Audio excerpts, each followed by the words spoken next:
Momento de reflexão, sempre um tema consolador à luz da doutrina espírita.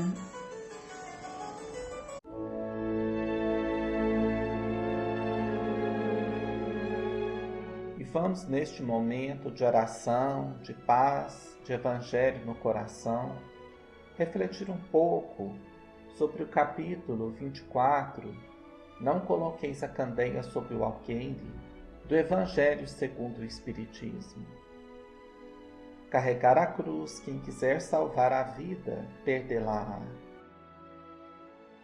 Sereis bem felizes quando os homens vos odiarem, vos separarem, vos tratarem injuriosamente, rejeitarem vosso nome como mal por causa do Filho do Homem.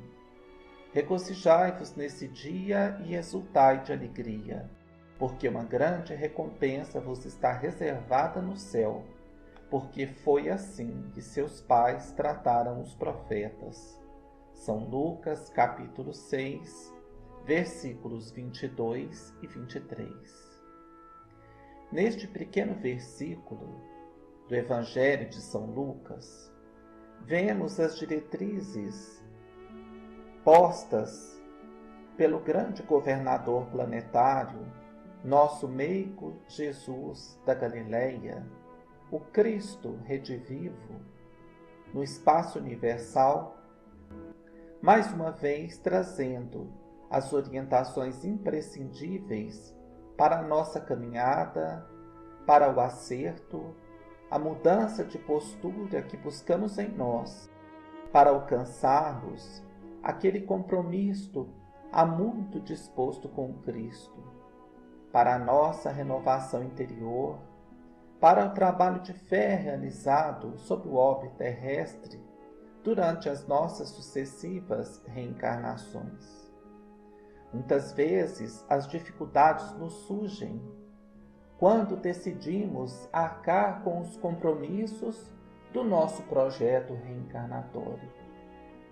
Primeiramente, devemos nos regozijar, como afirmam as palavras de Jesus, transcritas por São Lucas.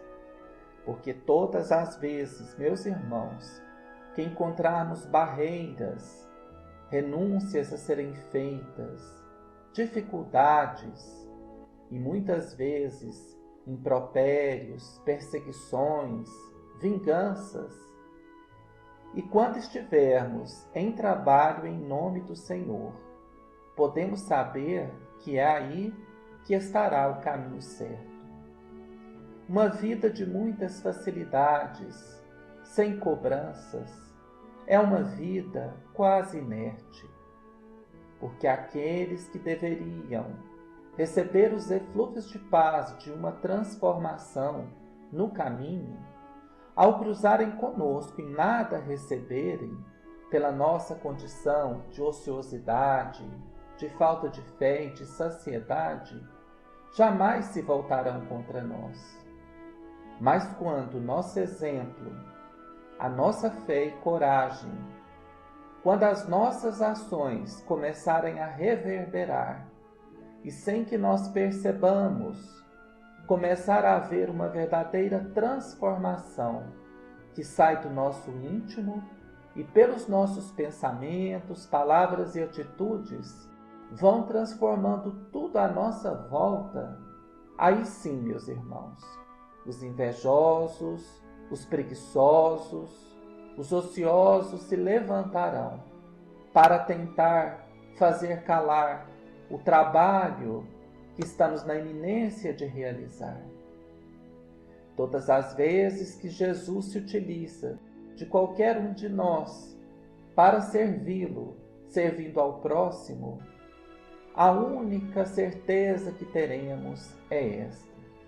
Ou a primeira certeza que teremos é a da perseguição, dos muros que serão levantados, das dificuldades que serão impostas.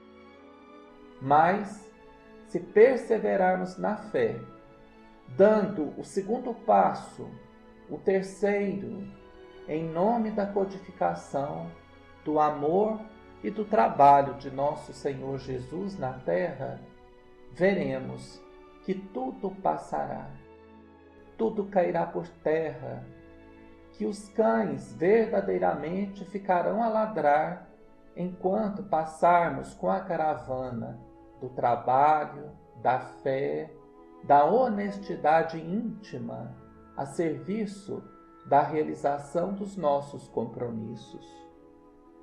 Carregar a sua cruz.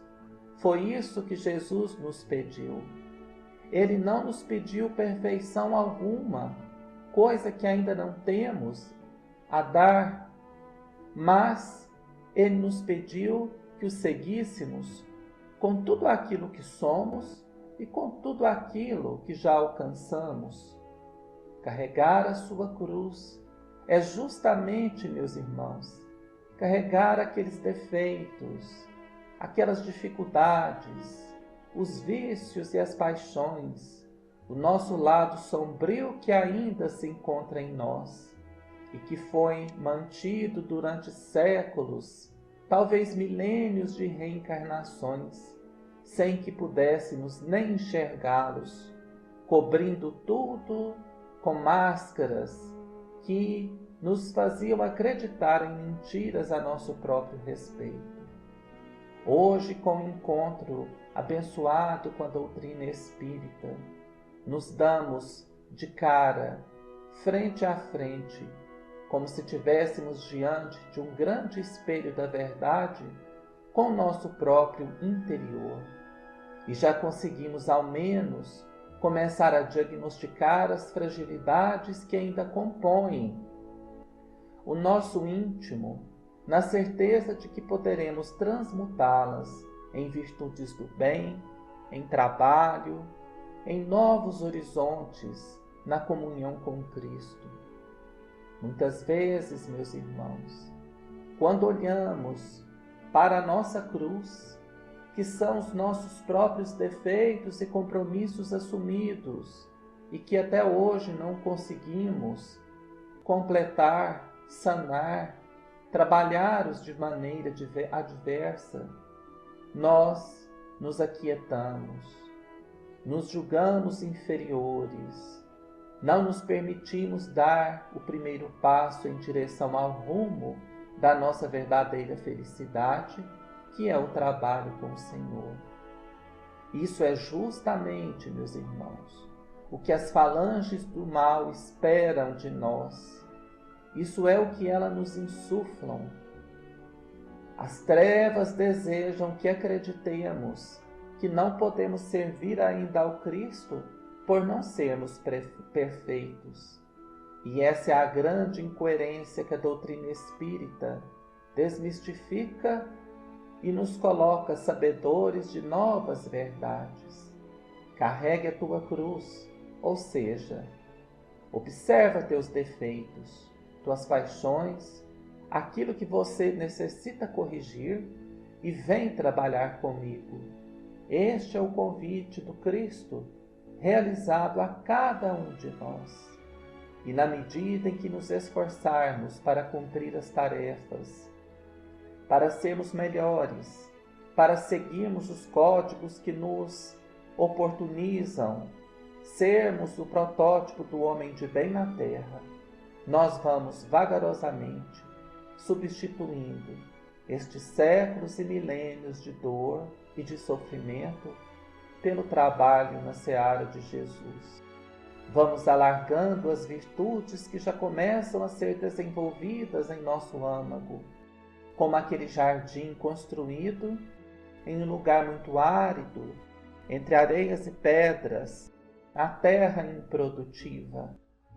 O primeiro depósito a ser feito ali deve ser o monturo, o adubo, para que as flores tenras comecem a nascer, as plantações comecem a esverdecer e nós consigamos, meus irmãos, sair daquele solo árido de dificuldades imensas dos nossos próprios defeitos para, carregando a nossa cruz, trabalhar com Jesus, levar um pouco de nós, um sorriso, uma palavra amiga. Cristo nos pede as migalhas do nosso esforço, E é por aí que devemos começar a nossa tarefa, até um dia sermos aquela grande estrela, aquela estrela iluminada que brilhará no seio de nosso Criador. Que a paz de Jesus nos abençoe hoje e sempre. Aqui é Nicola Frattari, deixando aquele beijo e aquele abraço a todos os irmãos, e que assim seja.